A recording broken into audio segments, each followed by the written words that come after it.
Central leadership अभी 2-3 दिन के अंदर ये फैसला लेगी कि सिक्किम के इलेक्शन में हमें किस तरह जाना है। तो 2-3 दिन में आपको पता लग जाएगा कि भारतीय जनता पार्टी चुनाव किस तरीके से लड़ेगी।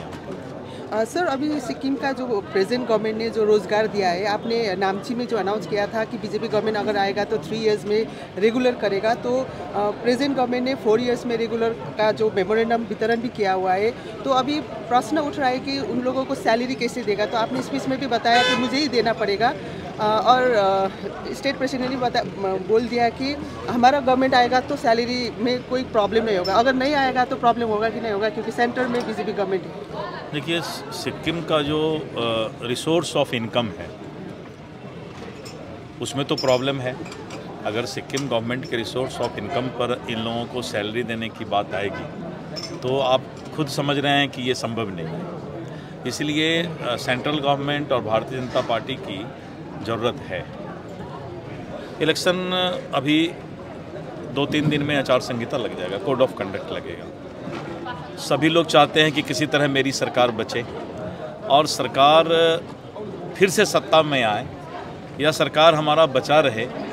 तो अंतिम समय में पॉलिटिकल पार्टी बहुत सारा काम करती है, तो ये उसी का एक पार्ट है कि ये लास्ट आवर में जो अपॉइंटमेंट किया गया है। लेकिन भारतीय जनता पार्टी है तो सब कुछ मुमकिन है, मोदी है तो मुमकिन है। तो कुछ प्रॉब्लम नहीं होगा स्टेट में कोई भी गवर्नमेंट आने से? अगर बीजेपी साथ रहेगी गवर्नमेंट के और बीजेपी के एमएलए रहेंगे तो निश्चित रूप से इसका कोई रास्ता निकाला जाएगा, क्योंकि रोजगार ज़रूरी है, एम्प्लॉयमेंट ज़रूरी है। लेकिन मैंने कहा कि एम्प्लॉयमेंट का मतलब ये नहीं होता है कि 10,000 20,000 रुपया में यूथ को रोजगार देकर उसको एक्सप्लॉइट करें, प्रताड़ित करें। सर, आपने एक भाषण में बोल दिया कि आप बहुत लीडर का जो लिस्ट है, करप्शन का लिस्ट है, आप लोगों के हाथ में है, तो क्यों डिले कर रहे हैं? कि इसमें कोई ब्लैकमेलिंग टाइप का नहीं, ऐसा नहीं। मैं बताता हूँ कि सिक्किम में जो भी कुछ भ्रष्टाचार या करप्शन की बात आई है, जो इसकी संस्था है, जांच करने की संस्था, थोड़ा समय लगता है सारे प्रूफ कलेक्ट करने में, लेकिन गलत लोग नहीं बचेंगे। मैंने ये कहा कि भारतीय जनता पार्टी इस बात को मानती है कि सिक्किम में जिसने भी करप्शन किया है, जिसने भी सिक्किम के लोगों का पैसा लूटा है, वो बचने वाला नहीं है। और उसका जो है हिस्ट्री एजेंसी रेडी कर रही है, जिससे कि सिक्किम का पैसा जिसने भी भ्रष्टाचार के तरीके से कमाया है, भाजपा किसी भी सूरत में उसे बख्शने वाले नहीं है। सर, उन लोगों का नाम इलेक्शन से आगे आएगा या पीछे आएगा? नहीं, ये तो अभी उसका अपना एजेंसी का काम है, एजेंसी काम करेगी। सर, सिक्किम में सीट शेयरिंग का बात भी चल रहा है और बीजेपी दोनों पार्टी को एसटीएफ और एसकेएम के साथ सीट शेयरिंग का वो प्लान बना रही है। ऐसा भी हम सुनते हैं, ये कितना सही है या गलत है? सर नहीं, अभी ऐसी कोई बात नहीं है। अभी सीट शेयरिंग हमारा जिसके साथ अलायंस है, एसकेएम के साथ, देख लेते हैं। अगर डिग्निफाइड अलायंस रहा तो सीट शेयरिंग पर केंद्रीय नेतृत्व फैसला लेगी, नहीं तो फिर भाजपा का एक अलग रोल रहेगा। और भाजपा अगर अकेले आती है तो फिर एक नया इतिहास रचने का भी काम करेगी। ये प्लान हो रहा है सर, अकेले आने का भी? अगर अकेले आते हैं हम तो फिर एक आप नया माहौल देखेंगे पूरे सिक्किम में। सर, 10-12 विधायक है आपके अभी भी, इनमें से कितने लोगों को दोबारा चांस मिल सकता है? देखिए, विधायक नहीं होते हैं, हमारा सीट है। एमएलए तो कोई भी हो सकता है, लेकिन हमारा 12 सीट अभी है यहाँ पर, और हम निश्चित रूप से जो है आने वाले समय में चुनाव लड़ेंगे अच्छे तरीके से। कितनों को रिटेन ये तो अभी कहना मुश्किल है। ये तो जनता और सर्वे पर डिपेंड करेगा कि कितने लोग। आप लोगों ने राज्यसभा में तो ले लिया, लोकसभा में क्या प्लान है आप लोगों का? अभी लोकसभा अगर हमारा अलायंस होता है तब हम लोकसभा अलायंस के तरीके से ही लेंगे फिर, या देखेंगे क्या कर सकते हैं। अलायंस पार्टनर में कौन मजबूत दिख रहा है अभी आपको? एसकेएम दिख रहा है, एसटीएफ दिख रहा है? नहीं, हमारा अलायंस तो अभी एसकेएम से है। अभी हमारा अलायंस एसकेएम से है, इसलिए हमारी मजबूती एसकेएम के साथ हम हैं अभी। लेकिन 2-3 दिन के अंदर केंद्रीय नेतृत्व फैसला लेगी। क्या बदलाव होगा उसमें सर? अभी कुछ भी करना मुश्किल है, ये डिपेंड करता है केंद्रीय नेतृत्व पर। क्या कोई कमजोरी दिख रही है एसकेएम की सरकार में अभी? नहीं, अभी मैंने कहा ना कि केंद्रीय नेतृत्व, हम सरकार में शामिल नहीं थे, हम सरकार के मदद के लिए थे। आपने देखा होगा कि मेरे कोई भी एमएलए मिनिस्टर नहीं थे, इसीलिए जो भी सरकार ने काम किया है, अच्छा काम किया है या बुरा काम किया है, तो हम उसमें शेयर में नहीं थे। हम तो हर वक्त सिक्किम को कैसे क्या मदद दिल्ली से हो सकता है, सेंट्रल से हो सकता है, वो हमारी कोशिश मदद करने की रही। सर वॉयलेंस में भी आपने पहले से बात उठाई है, तो अभी का जो सिचुएशन हुआ है के.एन. रॉय के ऊपर जो अटैक हुआ है उसके बारे में देखिए, मेरा साफ मैसेज है आज भी, वायलेंस मत करो। सरकार किसी की भी हो, 10 लोगों के साथ अपनी मजबूती दिखाकर किसी के ऊपर अटैक करना, ये सबसे बड़ी बेवकूफ़ जो राजा होता है या बेवकूफ़ पार्टी होती है जो अपने आप को कभी कभी सत्ता के नशे में अपने आप को चूर हो जाती है, ये गलत काम है। वायलेंस मत करो, वायलेंस मत करो, वायलेंस मत करो। सर सीए अब लागू हुआ है, तो सिक्किम में विपक्षी लोग इसका इश्यू बना रहे हैं कि ये बहुत हानिकारक है सिक्किम के लिए। इसका मतलब है कि विपक्षी के पास कोई डेवलपमेंट का मुद्दा नहीं है।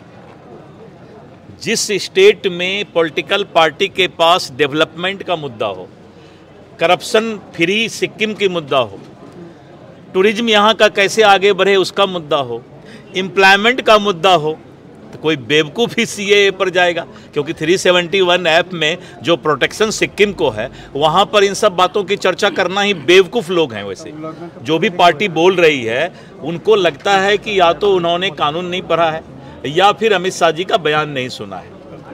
सर बीजेपी के सरकार में यहाँ का विशेष अधिकार 371F सुरक्षित रहेंगे, इसके क्या गारंटी है? कितने 50 साल हो गए ना, 49 ईयर हो गए ना। 49 ईयर में किसने गारंटी दिया? आपका जो एग्रीमेंट है 371 ऐप 50 साल से सुरक्षित है और आने वाले 50-100 साल तक, 50,000 वर्ष तक भी सुरक्षित है। ये सब बेवकूफ पॉलिटिकल पार्टी बेवकूफ बनाते हैं। पॉलिटिकल पार्टी का काम है कि डेवलपमेंट का बात नहीं करेगा, करप्शन फ्री सिक्किम की बात नहीं करेगा, टूरिज्म की डेवलपमेंट की बात नहीं करेगा, एम्प्लॉयमेंट की बात नहीं करेगा।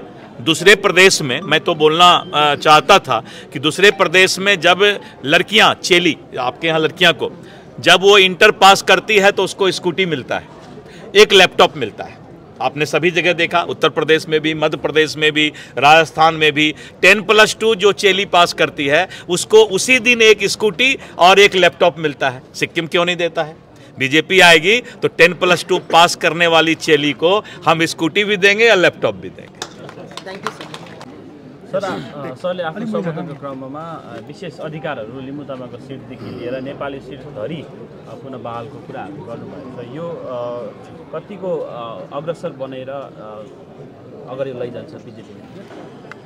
अहिले त हामी पार्टीमा छैन होइन, अहिले त हाम्रो खालि काम भन्ने मात्रै हो। यदि हामी सरकारमा पुगेको खण्डमा हामी यो जति पनि सिक्किमको पुरानो मुद्दाहरू छ सबैलाई भारत सरकारसँग डिस्कस गरेर सबै यसमा काम गर्नेछौँ। सर, जुन अमित शाहसँग एलायन्सको बाहेक अरू के कुराहरूमा चर्चा भएको छ? यसपालि मलाई धेरै खुसी लागेको छ, किनभने अमित शाह जस्तो मान्छे जति चाहिँ होम मिनिस्टर हुनुहुन्छ, उहाँ चाहिँ साह्रै बिजी हुनुहुन्छ है।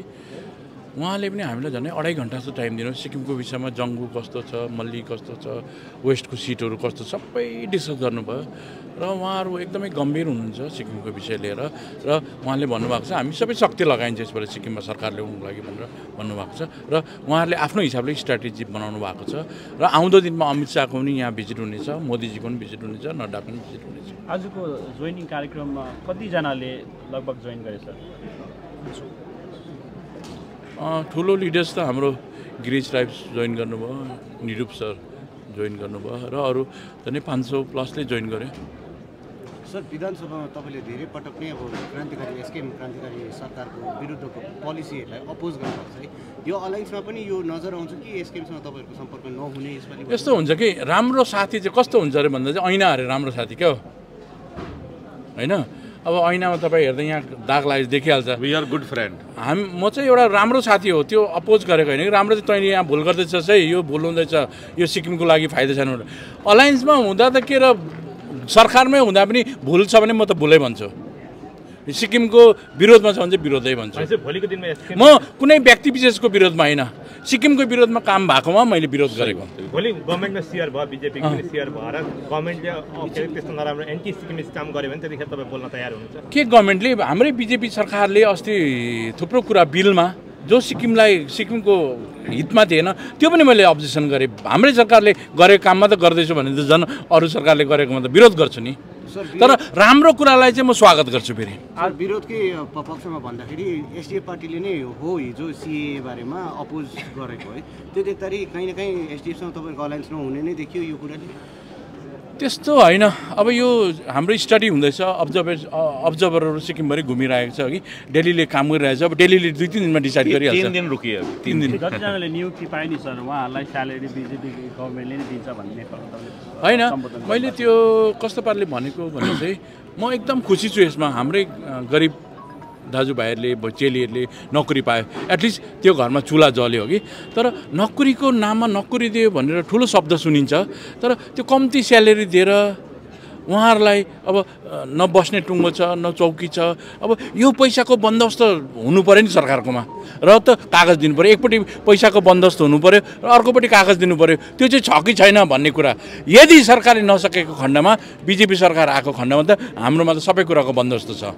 जैसल जी, एक क्वेश्चन, आज अरुणाचल प्रदेश में भी विधानसभा हो गया, वहाँ का अनाउंसमेंट हो गया। सिक्किम का कब तक? बस 3 दिन के बाद हो जाएगा। 3 दिन के बाद। 3 दिन के बाद। Thank you guys. जन्म लेगी चेली, उसको इतना पैसा एक मुश्त हम फिक्स डिपॉजिट दे देंगे कि वो किसी पर डिपेंड नहीं करेगी, सीधा वो जो है अपना कैरियर खुद बना सकती है।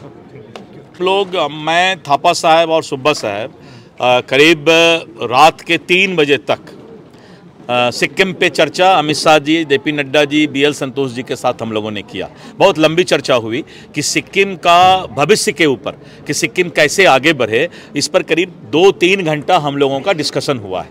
एक ब्लूप्रिंट तैयार हो रहा है और 1-2 दिन में आपको पता लग जाएगा, 2-3 दिन में, कि आने वाले समय में सिक्किम में भारतीय जनता पार्टी का कैसे क्या रोल रहेगा। अलायंस होगा या नहीं होगा? ये तो 2-3 दिन बाद पता चलेगा आपको। इसके लिए कोई यहाँ के कोई पॉलिटिकल पार्टी को दिल्ली बुलाया गया है? कोई नहीं, 2-3 दिन बाद आप देखेंगे कि सब कुछ क्लियर हो जाएगा। क्या एसकेएम के साथ होगा या एसटीएफ? सर क्लियर क्या है?